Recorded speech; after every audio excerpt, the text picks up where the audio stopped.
చేసిన వారిని వెంటనే అరెస్ట్ చేసిన వారిని వెంటనే అరెస్ట్ చేసిన వారిని వెంటనే అరెస్ట్ చేసిన వారిని వెంటనే అరెస్ట్ చేసిన వారిని వెంటనే అంగన్వాడీల అక్రమ అరెస్టులను అంగన్వాడీలకు వేతనాలు వేతనాలు పెంచే వరకు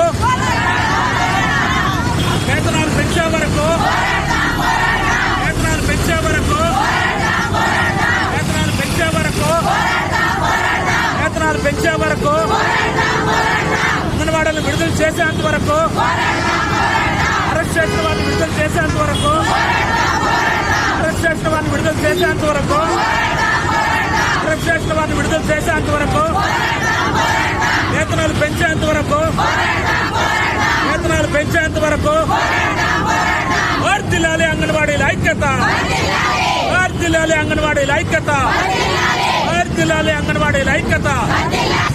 అంగన్వాడీలని చాలా దుర్మార్గంగా ప్రజాస్వామ్యాన్ని కూని చేసే విధంగా అంగన్వాడీ మహిళలను అర్ధరాత్రుల్లో అరెస్ట్ చేయడాన్ని తీవ్రంగా ఖండిస్తున్నాం. దానికి నిరసనగా ఈ రోజు రాష్ట్ర వ్యాప్తంగా ఆందోళన కార్యక్రమాలు జరుగుతున్నాయి. అందులో భాగంగానే చిత్తూరు జిల్లా కేంద్రంలో కూడా జరుగుతోంది. ఈ రాష్ట్ర ప్రభుత్వం ప్రతిపక్షంలో ఉన్నప్పుడు ప్రస్తుత ముఖ్యమంత్రి మంత్రులందరూ కూడా అంగన్వాడీల నిరసన దీక్షల కార్యక్రమాలకు హాజరై మేము అధికారంలోకి వస్తే అన్ని రకాల సమస్యలు పరిష్కారం చేస్తాం, వేతనాలు పెంచుతామని చెప్పి స్పష్టమైన హామీ ఇచ్చి ఆ హామీలను అమలు చేయడానికి విజయవాడకు వెళ్తే మొత్తం అర్ధరాత్రుల్లో ఈ రోజు మహిళా సాధికారత అని చెప్పి చాలా గొప్పలు చెప్పుకుంటున్న ఈ రాష్ట్ర ప్రభుత్వం మహిళల్ని దుర్మార్గంగా అరెస్ట్ చేయడం సిగ్గు అని చెప్పి ఈ ఘటనను చాలా తీవ్రంగా ఖండిస్తున్నాం.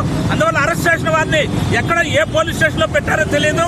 మహిళల్ని వెంటనే విడుదల చేయాలి. అందువల్ల అంగన్వాడీలు అరెస్ట్ చేసిన వారిని వెంటనే విడుదల చేసేంత వరకు వీళ్ళు వేతనాలు పెంచేంత వరకు ఈ పోరాటం కొనసాగుతుందని చెప్పి హెచ్చరిక చేస్తూ వాడా గంగరాజు.